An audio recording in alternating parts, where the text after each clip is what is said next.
Hello and welcome to Kickback Science Podcast. I'm your host, Dr. Luke. This podcast is your place to get the tools and knowledge necessary to navigate the world of health and wellness. So kick back, let's talk science. This is good content. This stuff has gone crazy. We'll jump into it. Let's dive in. Let's do a little science. I'm going nitty-gritty science right now. I've been looking forward to this. Kind of going on a little bit of a tangent. Oh, yeah, that's right. I forgot about that. The information we discuss in this podcast is not meant to be taken as medical advice. It is simply informative. We're not affiliated with any organization or institution, just a few guys talking science and having fun. Thanks for tuning in to another episode of Kickback Science. Today we have a very special guest on here to talk to us about a topic that we've been getting a lot of questions about. We have Dr. Richard Kreider, a professor and director of the Exercise and Sports Nutrition Lab and the director of the Human Clinical Core Lab at Texas A&M University, and a absolute pioneer in the field of creatine research. I mean, Dr. Kreider's dedicated decades of his career in this field. He's published over 300 peer-reviewed articles, book chapters. I actually, Dr. Kreider, was reading your CV beforehand, and 91 pages, absolutely incredible. So needless to say, you've established yourself in this field, and it's so awesome to have somebody with such expertise come talk to us about such a hot topic. So thanks for coming on today, and how you doing? Doing well. Thank you very much. Good. And this couldn't have come at a better time either, because, we don't get political on this podcast at all, but there was a recent bill proposed to try to manage put some control over supplements for children, adolescents, individuals under 18 years old, and not allow the sale of these supplements, it looks like. And unfortunately, that includes creatine. And so I saw the International Society of Sports Nutrition, and you and your colleagues put out a press release highlighting how this is quite a concern if we're going to try to limit the sale of something that's so important to our health. That could cause a lot of problems down the line. I don't want to get too far into that yet, but I just want to highlight this is the timing of this is perfect. But before we talk about that, I want to hear from you about how you got into creatine research. Where did this start? Well, I did my PhD at Southern Miss, and as I came out, I was very interested in strength conditioning and nutrition. That's kind of the reason why I got a PhD. And as I was coming out, I had a chance to work at Old Dominion University with Mel Williams, who was kind of considered the grandfather or father of sports nutrition. He wrote several books on ergogenic aids and those type of things. So he had a chance to do some of that work and establish himself in some publications. In 93 or 94, I was presenting at the American Dietetic Association meeting in Atlanta. And I got contacted before the conference by a guy named Anthony Almada. He's one of the founders of EAS, which was a very large sports nutrition company.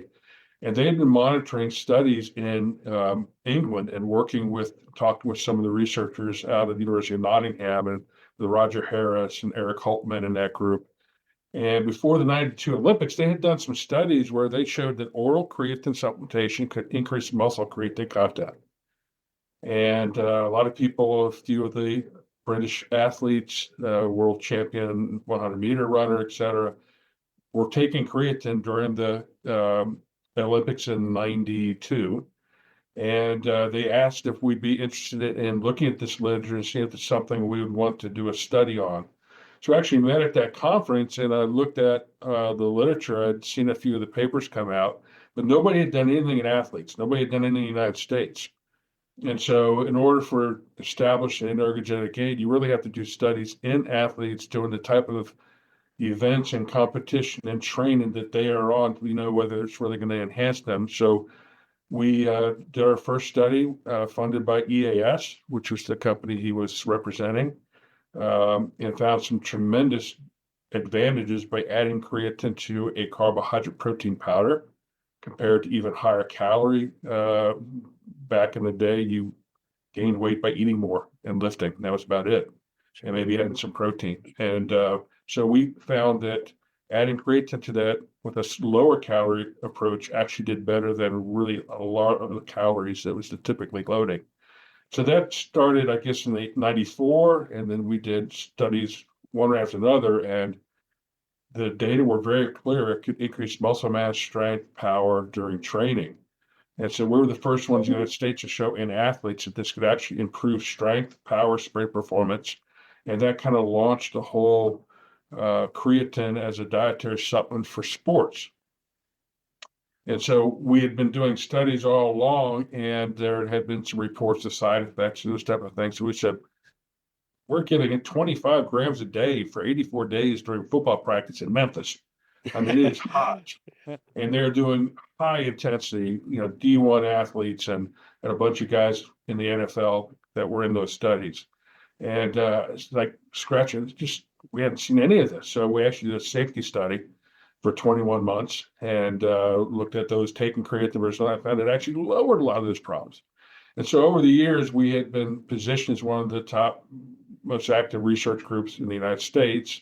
And then over the years, I've been able to help start the International Society of Sport Nutrition, and we did supplement reviews. And one of our position stands, our first position stand, actually was on creatine supplementation, because there had been so good convincing data, but there had still been a lot of anecdotal reports in the media and things about potential problems. So we did that in 2007. We did an update in 2017, and over the years, a long story short, is we're now finding that creatine has all these potential health benefits. And so a lot of the research over the last 10, 15 years is how can we use creatine in clinical populations, help reduce risk to disease, maintain muscle, even in pregnancy. And so that's what we've been focusing on. And I chair the scientific advisory board for ALSCHEM, which is for creatine for health. And so we're trying to get the word out about the benefits of creatine on health throughout the lifespan. Yeah. That's I saw that you and your colleagues had put out another update in 2021 with a lot of those misconceptions, and it seems to be that that's where this field is headed, and clearly it is. But I think back to over a decade ago when I started taking creatine, and the conversations were usually about like, oh, it's performance based, and that's what most people think. It's so I can lift heavier, it's so I can build stronger, or so I can be stronger, so I can build more muscle. And it never really seemed to be something that people considered for anything else. But it's incredible to see all these health benefits, and it sounds like there's not a lot of negative aspects of creatine supplementation. No, in fact, there's now data through third trimester pregnancy, all the way up to very older individuals, and even large NHANES database analysis on what happens if you have too little creatine in your diet and how that impairs health. And if you have normal levels or a little bit higher than normal levels, then it could actually improve health and reduce a lot of chronic issues. So the focus, though, had always been, well, it's just for athletes. It's for muscle building. But one of the efforts we've been trying to do is this coalesce all these health and medical related studies and get the word out through timely reviews and our conference on creatine for health, which is the next one's in a couple weeks in Germany. And then put it in the medical literature, get out lay articles. We have a YouTube channel, creatineforhealth.com, and just trying to get the information out so that people can make an informed decision about whether it's something they want to use for just general health, help manage disease, or improve rehabilitation. Yeah, that's awesome. So before we get into, different applications for creatine specifically, can you break down for us, when somebody's supplementing with creatine, what are the physiological implications of that? What's occurring within their body when you supplement creatine? And then we'll kind of segue into how it applies to different diseases.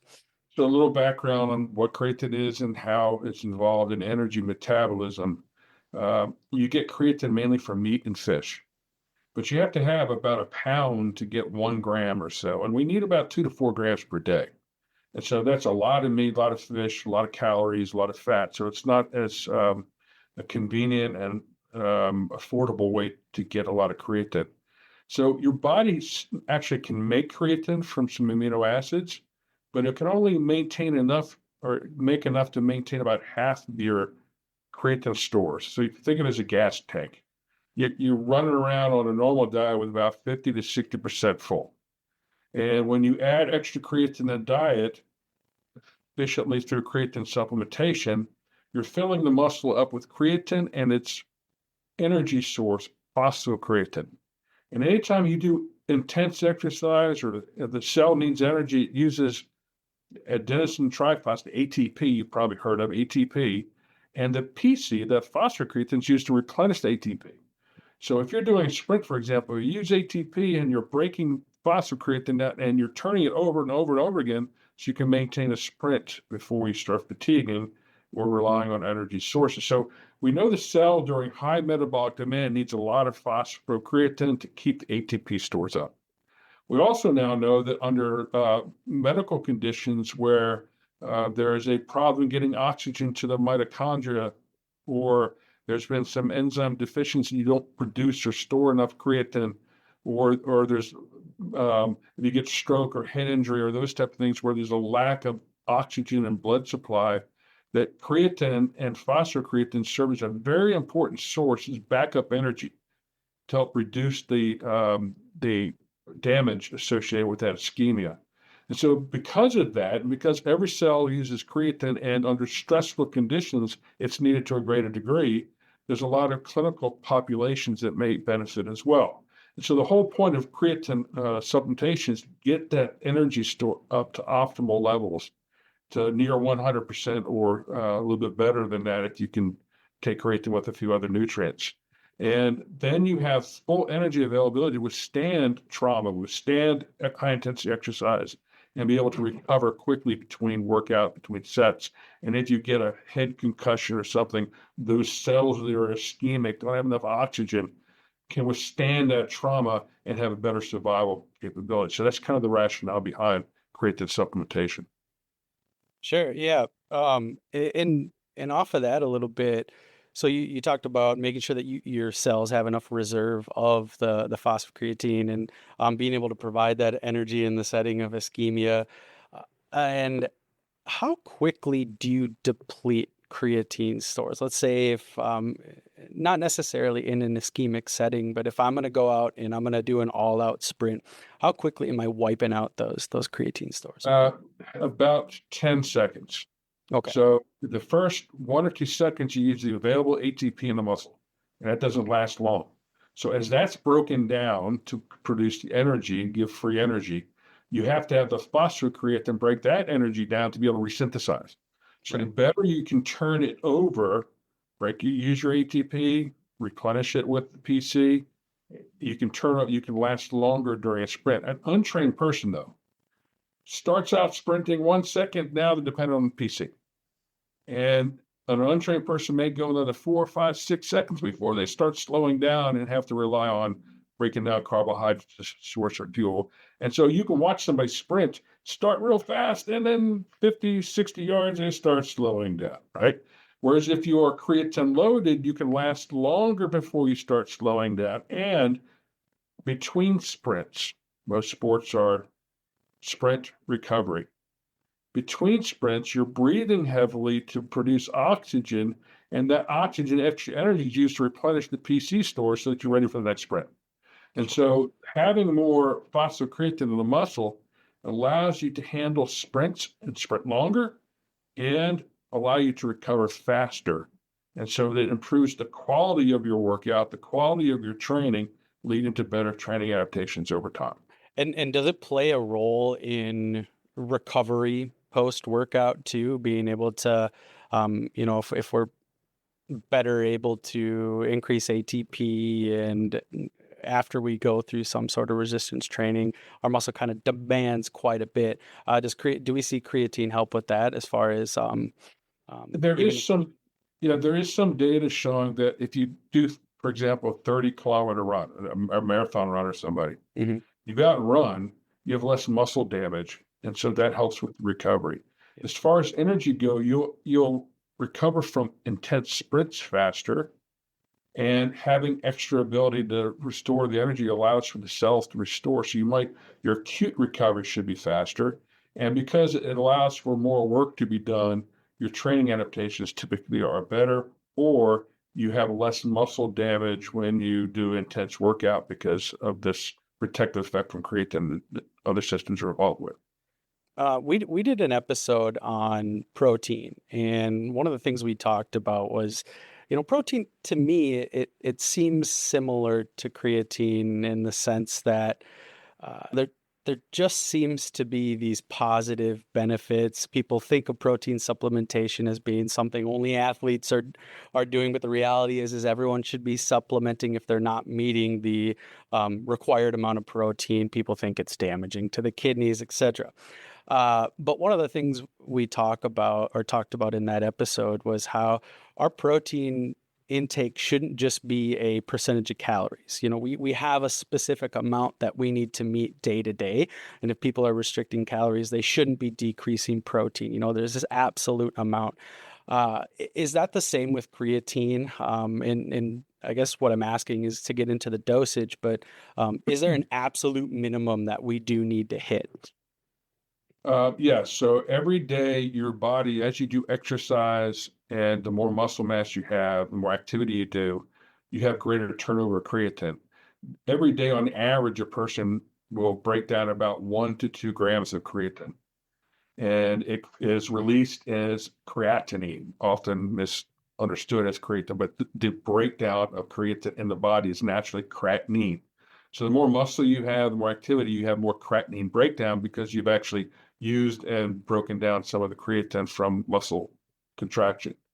So just to replenish that, you need about 1 to 2 grams on top of what the body's capable of synthesizing on its own.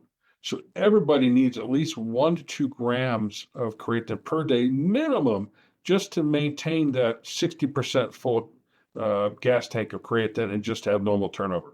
Sure. If you're doing heavy training, that need goes up. If you have more muscle mass, it goes up. And that's why we say that everybody should be getting about 2 to 4 grams of creatine in their diet per day just to maintain their creatine stores to normal levels. And if you want to increase creatine to get to that 100% level, then you need to take a lot of extra creatine for about a week and then a little bit more than needed daily to try to keep those stores at optimum and kind of top off your creatine stores every day. And so, yes, you need about 2 to 4 grams per day to maintain and to keep your creatine stores up. In a normal person, it's even greater need in a vegetarian and elder. And so actually, as you age, you don't usually eat as much protein and your creatine content goes down, or the availability of diet is less. And there are now some long-term NHANES data showing that if you get older and you're not having enough creatine in your diet, your cognitive function declines and you have much greater risk to chronic disease. Same thing with kids. Kids that don't have enough creatine in their diet don't grow as quickly. They're shorter. They have more body fat. They have less muscle mass. And in young women, we know that adequate creatine in the diet is important for just general menstrual cycle function. They have less, people who have higher creatine content, you typically have less gynecological issues. And then even as you age, there are a number of diseases showing that those that have higher creatine diet have less incidence of some of these long-term diseases. And so everybody needs, we always say about 3 grams on average a day of creatine.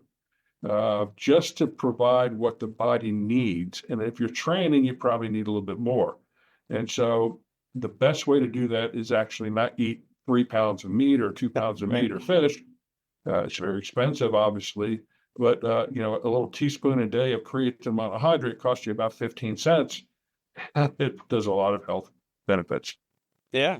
So it really does sound a lot like protein then. You've got this minimum intake, which right around 3 grams per day, and then you alter it depending on metabolic needs. And I'm glad you mentioned, as you age, because I think people are really hesitant still to take creatine, thinking it's just for bodybuilders.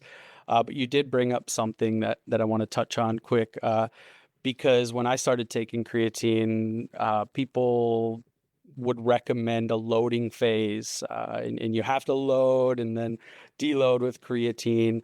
And based on what you mentioned, it sounds like you can load with creatine if you want those optimum benefits a little quicker. But do you have to load creatine? Yeah, it depends your goals. If you're looking for just general health, probably not. Although loading does get your muscle better, higher. And we now think that you need higher doses for cognitive function.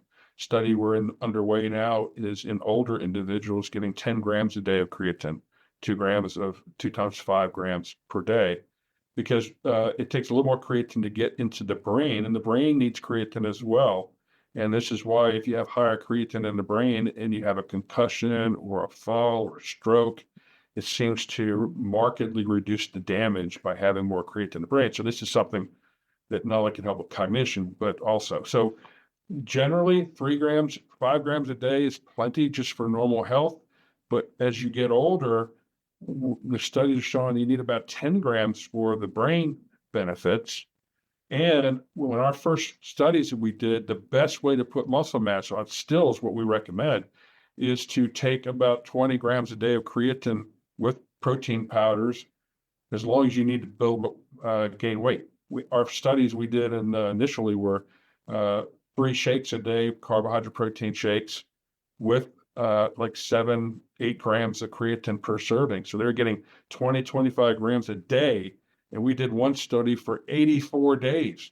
And that's, if we want to really put muscle on an athlete here, or other places have been, like taking a tight end and making them an offensive tackle to increase their draft work, and we need 30, 40 pounds, man, we just hammer the resistance training, post-exercise protein with creatine and several shakes a day until we get them where they need to be. And then we back off of that and try to maintain. Now, is most of that due to muscle mass? This gets at another, I believe, misconception of creatine and its role that it might play in hydration status. I know that creatine uptake into the cell brings sodium with it. We retain a little water. Is any of that water weight, or is most of it actually muscle mass Yeah, that they're gaining? great question. When we first did our studies, the muscle mass gains were so profound, people thought, and there's no way it could be it could be muscle. It's got to be some water. And the thought is now that you initially take and load with creatine, you might get some intracellular hydration that actually is a stimulant for protein synthesis. But there have been studies for 6 weeks and longer where they did muscle biopsies and actually showed increased protein content of muscle fiber. And so it's muscle, it's power, it's strength. And, we actually had put some athletes 20, 30, 40 pounds of muscle with almost no fat. We had one athlete when I was at Baylor that was really tall basketball player and 195 pounds, 7-footer, and it was a twig. Yeah. And within a year, we put about 48 pounds on him, and 45 of that was muscle. It was lifting, eating carbs, and protein, and adding in 3 shakes a day with creatine and protein, and the person was able to compete much more better. So, we've done a lot of that over the years, and none of the studies have looked at that type of application. Our initial studies were 4 weeks and 6 weeks, and we've done some long-term studies. But, most of the studies aren't really trying to get that aggressive. And when you look at DEXA and you see 45 pounds of muscle on top of somebody after a year, it's a lot of hard work, a lot of good dieting, a lot of training, but obviously creatine helps. Yeah, I imagine the NCAA probably was looking at seeing if there was any steroids going on with numbers like that. Yeah, we were the first ones to use creatine in football. And the first call I got was from the University of Nebraska from Dave Ellis, who's a well-known sports nutritionist, who was the first one hired in the United States at a college. And he says, hey, I was talking to somebody and they said you have some data coming out. And this was like in the fall of 94. And I said, yeah, it's really impressive, and these were resistance trained men.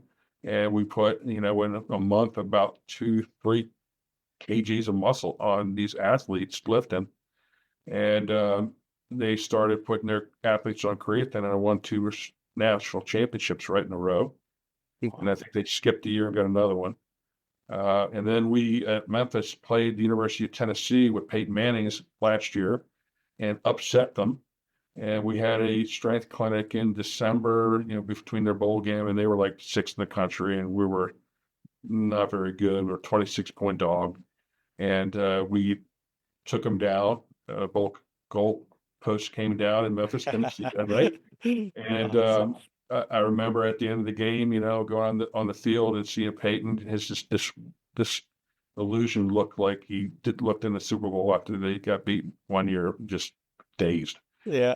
And all our strength coaches, what are you guys doing? And we shared with what we were doing, and we had everybody on protein and carbohydrate drinks with creatine, and profound response. And so they did that the next year, and they won the national championship. The secret got out. Yeah, all of a sudden everybody starts getting a creatine, and she said, "Well, not everybody can afford this. We better, have some limitations on this." So anyway, that it can make a profound effect. So now, if you're not taking creatine as an athlete, you just are not being well advised. Yeah. If you are involved in any sport that has a concussion, there are studies in animals, if they feed creatine in the diet of animals and they cause concussions or strokes, the damage is about half. So you have less damage to your brain. And this is why we're looking and doing things in the military to try to get creatine in diets and MREs and things with the military to make sure that if there's blasts and those type of trauma to the head, which was a huge problem in Iraq and Afghanistan with these IEDs, Sure. that they're better prepared to handle that damage. So there's lots of potential benefits. And so that's why in our 2017 position status, like, listen, if you're restricting creatine for your athletes, you may be in legal jeopardy, because we know this can help reduce the severity of injury. And not only for brain concussions, there's even data in spinal cord injury. Now, you can't do those studies in humans and in animals, but the data makes sense that if you were ischemia or have lack of availability and you need neuromuscular improvement, there's some benefit of taking creatine. This is why our ISSF position stance says everybody who's in contact sports, regardless of your age, ought to be taking creatine to make sure they have brain protection, let alone from all of the performance type of benefits they may get. Now, when you're saying creatine supplementation, it seems that within the research, most of the studies are using creatine monohydrate. People can go to supplement stores, and I mean, there's creatine types and flavors and mixes of all kinds. Do you have any recommendations on what type of creatine to supplement with? Yes, so we did a paper in 11 and updated in 22 on bioavailability of different forms of creatine. There's a lot of hype and marketing around different types of creatine. We just looked at 685 clinical trials. 95% of them have been done on creatine monohydrate. And there's only a handful that have looked at any other form, mostly to compare it to creatine monohydrate and see if there's any similarities to that, maybe a different form. And none of those studies have shown any better effect than creatine monohydrate. And since creatine monohydrate is so inexpensive, I mean, you can get a kilo for $30, last you for a whole year. Mm-hmm. There's really no reason to try some of these other things unless you just like the flavor or like the fact that just with other nutrients, you convenient to take it with. But all these other forms that you hear about, creatine HCl and creatine, buffered creatine, and, creatine nitrates and all these other things, when you creatine ethyl ester, when you look at comparing them to creatine monohydrate, if it releases creatine, you may get some benefit, but it's usually not nearly as much as creatine monohydrate, because 1 gram of creatine monohydrate delivers more percentage-wise of creatine than many of these other forms, only provide about half. So you almost have to take double in some of these forms to get a similar effect if it's broken down. And there are even some things out there on the market that none of the studies show it breaks down to the blood and doesn't affect the muscle. And if it doesn't affect the muscle, it's not going to have any effect. So we recommend creatine monohydrate. You primarily have two sources, one's in Europe and Germany and others in China. Because there have been some impurities in the China batches over the years, we generally recommend the German creatine is the purest. Almost all the clinical trials have been using on that. And that's one reason why we are working with Allschem, as the main maker, to try to help people learn about creatine monohydrate, and that's the best source. So keep it simple, stick with creatine monohydrate. I think that's the problem with the supplement industry is that it's a money game a little bit. People are coming up with all these things. A lot of the misinformation, unfortunately, has been kind of propagated by companies trying to get market share. Yeah. So, for example, there's one gummy out there that's a creatine HCl. Nothing wrong with creatine HCl, but it's not as much creatine delivered as creatine monohydrate. And if you're honest about it, okay, it may be a decent source, but they're making claims like you only need 1/3 or less than half of the dosage, and it doesn't cause all these side effects. And it's like, you don't need to do all of that. Just tell us what you know and then do some studies to show it works before you try to say it's better than other forms. So that's unfortunate. We have a lot of that. I go on Instagram, I see these things all the time, and it's like, show me your data. If you think it's better, do a comparative study. If it works better, wonderful. Yeah. But if it doesn't, don't make claims to try to, go against the science and misinform the public, because that's what happens. Right. Some of these folks can be so darn convincing too. And that's the problem. So you talked about the minimum requirement. Is there any adverse effects to having too much creatine? Is there a cap, something people should watch out for? Well, not that I'm aware of. I mean, there have been studies in some clinical populations that have given up to 30 grams per day for 14 years. Wow. Right? For kids that don't make normal creatine, they don't have the enzymes to synthesize creatine, they have to have a lifetime on higher creatine intake. And there's like 3 different issues with either not having the enzymes or not having the transporter. And the ones without the enzymes must have higher creatine than that. The transport is a little bit more tricky. And so, but they're on diets, and there have been studies following these kids all the way through their lifespan, now over 30 years. And you also had some very large clinical trials done in Europe on Parkinson's and other type of diseases.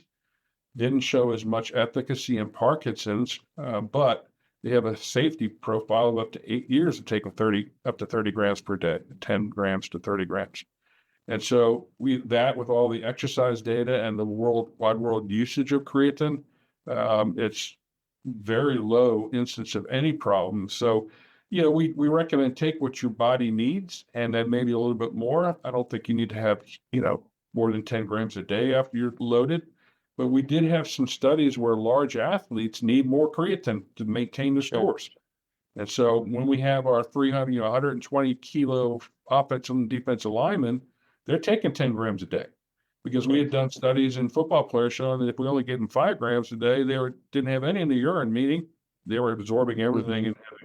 So you need more the bigger you are, the more muscle mass you have. Most people, 3 to 5 grams is enough, but for athletes, maybe 5 to 10 is what we usually recommend. And then, as I said, as elderly, for brain effects, we think it needs to be about 10 grams a day. At least that's what the studies showing more effect on brain are usually the higher dosages. Where are we at in the literature with creatine supplementation and dementia-related diseases? Yeah, that's really interesting. We've known creatine has neuromuscular advantages. So typically, if there's neuromuscular diseases that affect muscle function, things like muscular dystrophy and those type of things, creatine seems to have some very good adjunct therapeutic use on top of some of the medications are on, and may offset negative effects like from prednisone and things that would cause muscle waste or corticosteroids, things like that. So If it's a muscle-related disease, it seems to have benefit. The nerve damage type of diseases like Parkinson's and others seem to be not as much effective. However, we know that now with long-term use in higher amounts in the diet, people who are older, who've had higher creatine in their diet, NHANES database studies show that they tend to have less progression to mild cognitive impairment. And when they are given cognitive challenge tests, those that had higher creatine in their diet are able to do better on those kind of cognitive challenges. So we're actually doing a series of studies now where we're taking older individuals as they're approaching the point where they notice cognitive impairment.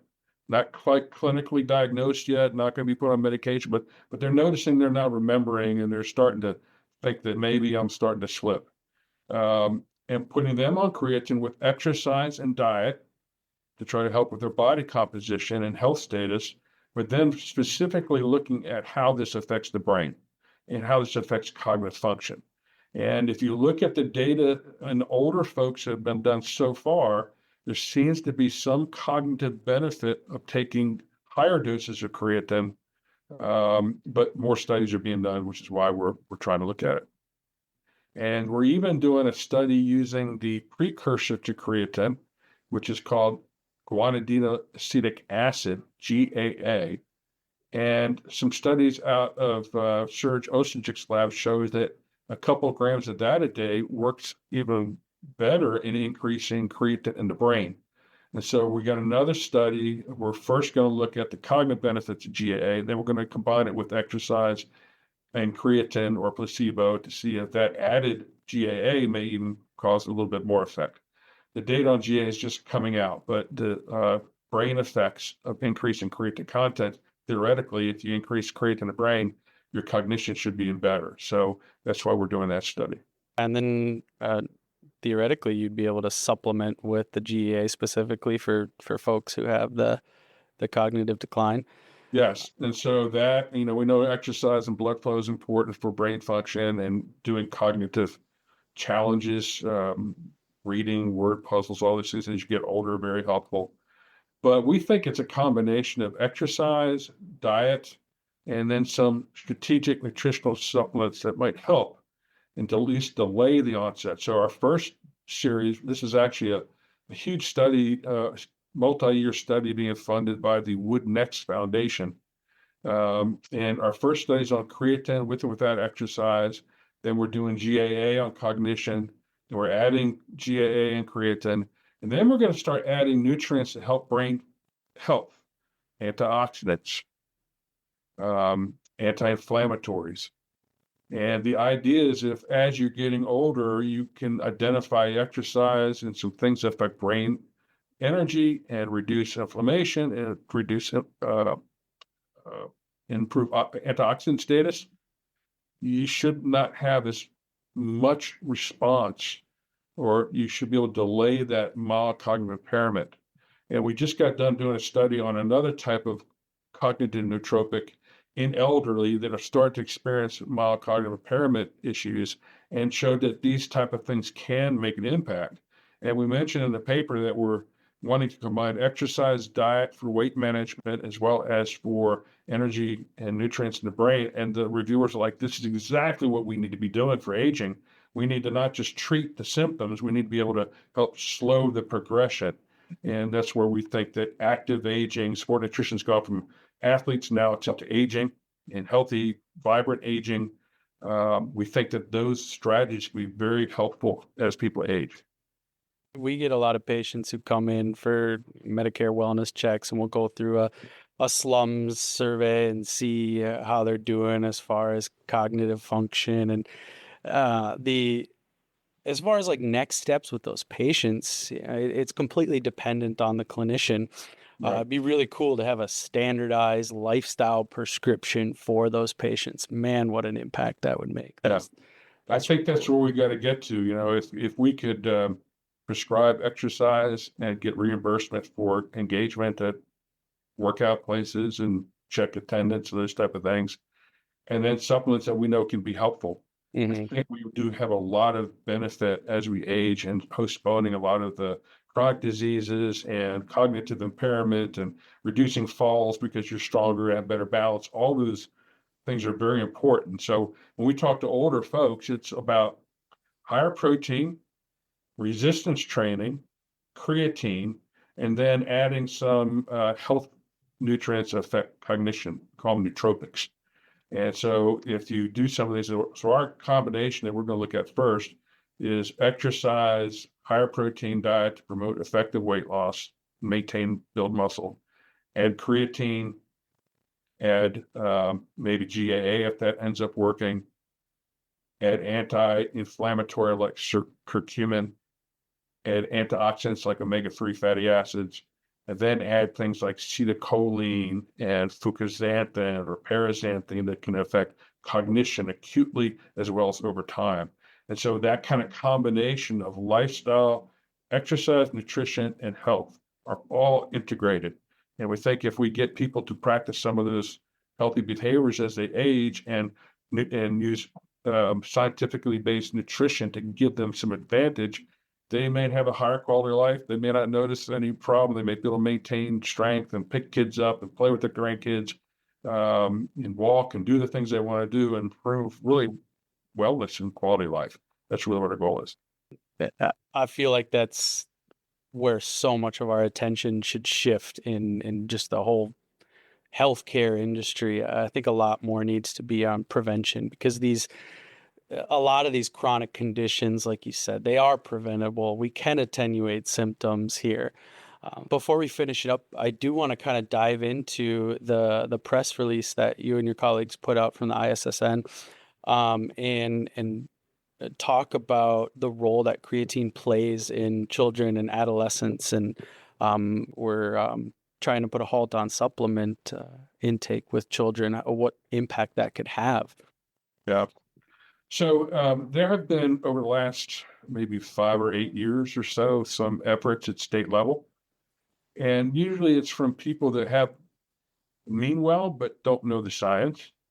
And so they try to say, well, if some supplements may make people not eat properly or, whatever, that might lead to eating disorders. And this may be a reason. So let's just not have any kids take supplements. Let's make sure the parents buy them and we don't let kids purchase them. Creatine is so important, and so is protein.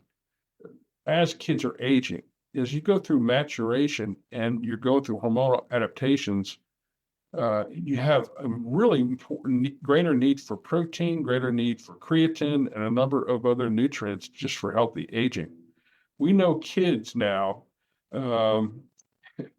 starting from the third trimester of development of the baby, need creatine. They actually take creatine from the mom. And so we actually are using creatine supplements for mom, make sure the baby gets enough.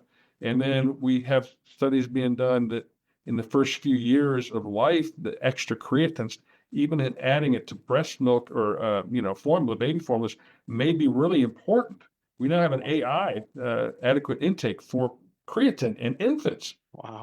Whether they're breastfeeding or not, because it's so important. And we know that kids that don't have enough creatine in their diet as they age through adolescence are shorter, less muscle mass, greater body fat.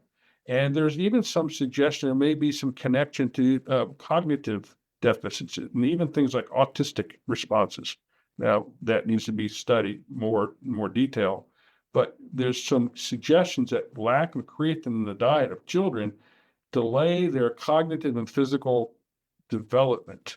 And so there have been these large databases. We know it's important.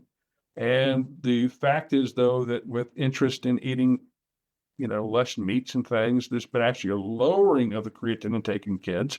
And so if you pass laws that will restrict the availability of a kid to purchase a protein drink with creatine at a store, or can't go to like I was in high school, we buy our supplements at a GNC or some type of sports place, and I got to pull my parents down. They don't know what's going to happen. And you're just going to end up having kids, in my view, listen to the people at the gym and buy steroids rather than taking things that can be healthy.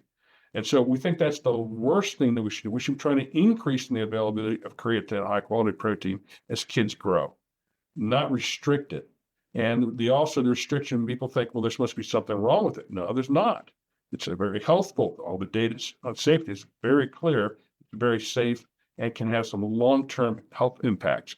And so a bunch of us got together. We're seeing this thing happen. It's like, this doesn't make sense. And even in Texas, there's some legislation trying to propose this. And so we say, we need to step up and say, all right, we've already have our position stands, but obviously we need to make a more vocal response.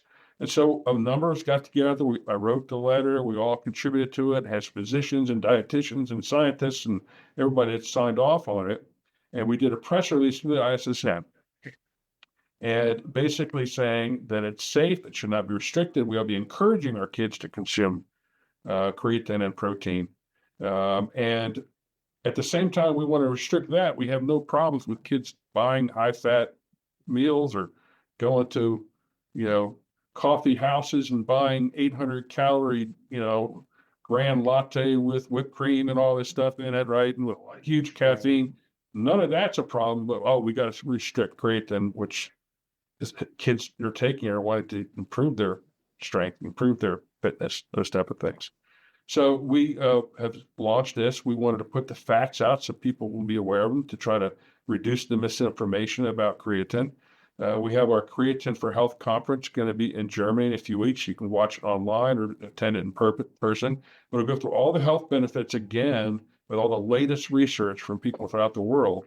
And we also going to present a huge safety paper that's about to be published.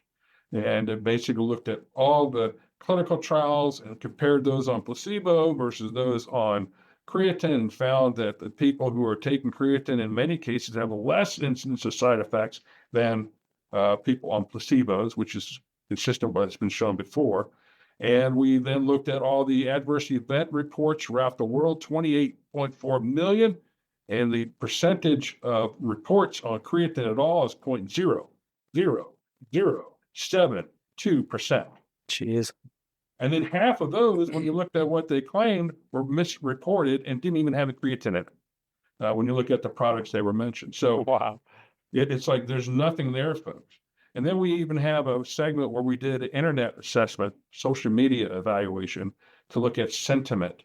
And what's interesting is most people have a very positive view about creatine, but there's a very small segment that think it's bad for you, like 2 to 3 or 4%.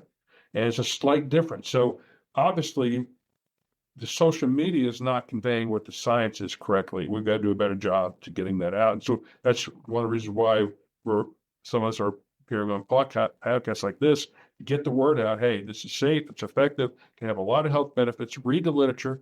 Go to creatineforhealth.com. You can read all about all the different applications, and you can make an informed decision about whether it's something to use or not. Thanks for sharing that. We'll link to creatineforhealth.com as well as the press release.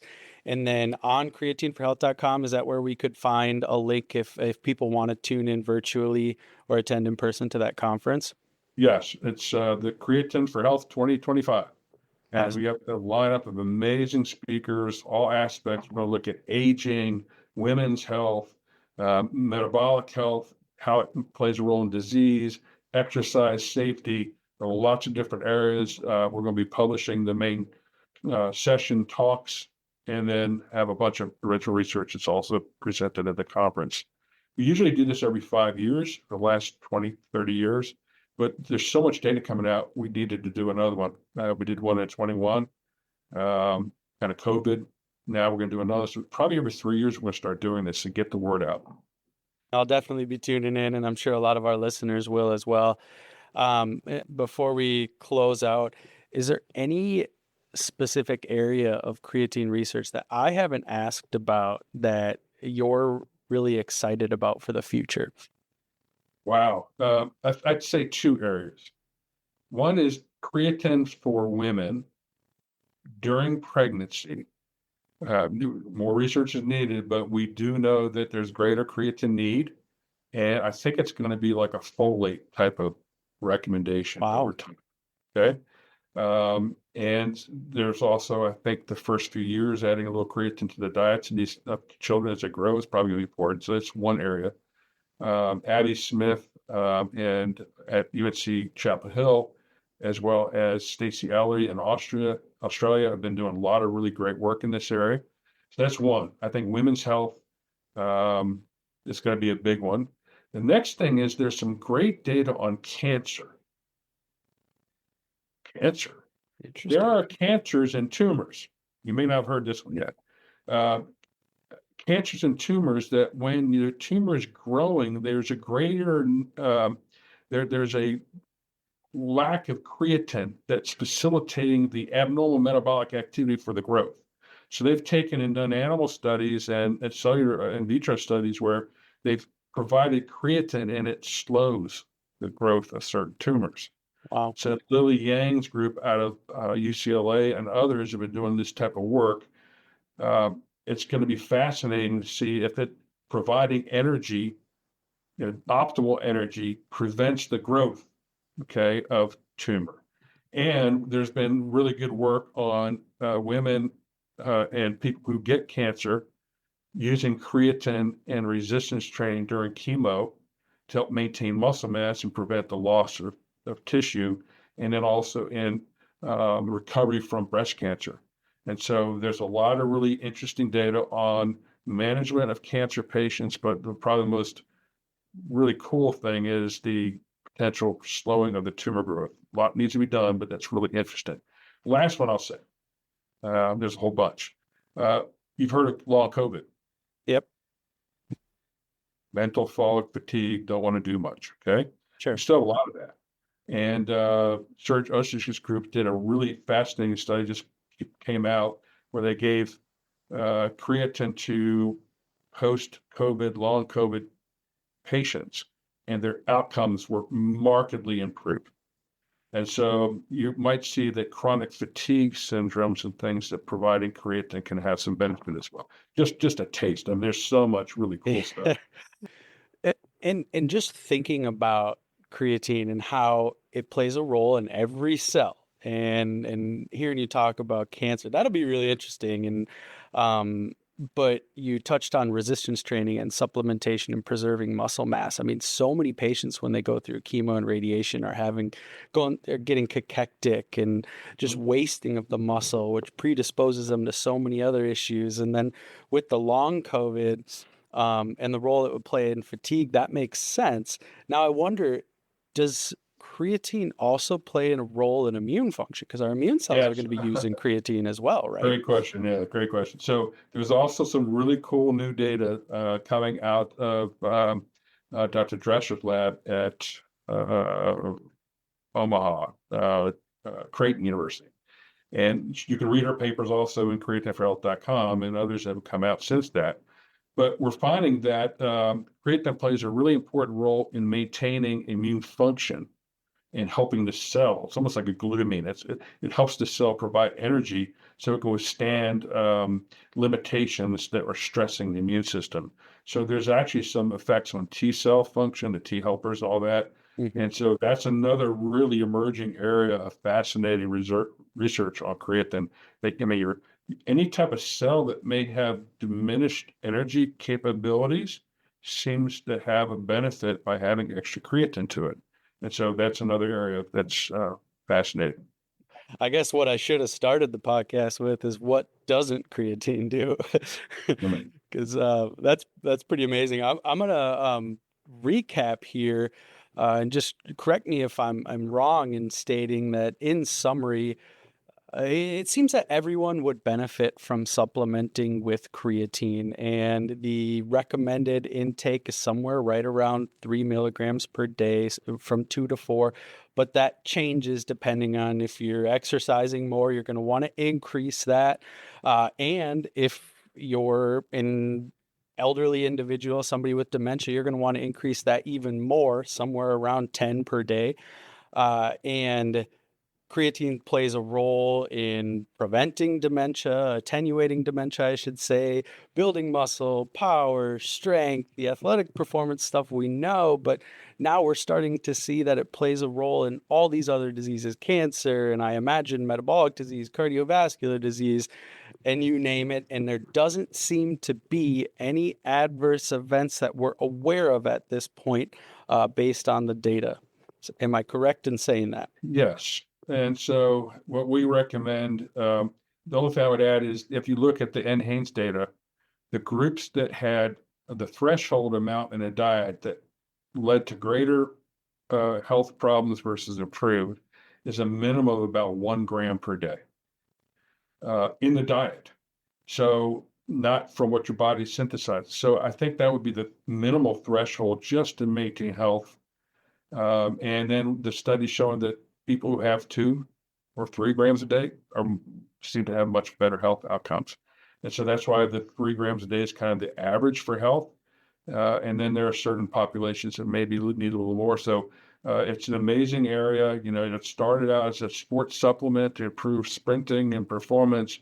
And it's one example where, there's a lot of applications for just general health and then maybe even for some disease management when used prudently. Yeah, that's so cool. Well, thank you so much for taking the time on your day. I know you're extremely busy. You wear a lot of hats, and I'm just super appreciative, and I know all our listeners are for you to sit down with us and share your expertise in such an awesome area. And we'll all be tuning in. I'll link to your website as well as some of these research articles in the episode description. So I really appreciate it, Dr. Kreider. Thank you very much. Take care. Thanks again for tuning in to the Kickback Science podcast. We love talking science with all of you, and if you feel the same, you can support us by subscribing, hitting that like button, and giving us a follow on our social media pages. Don't forget, you can submit questions through our website and in the comments section of all our social media. Have a good one, everyone.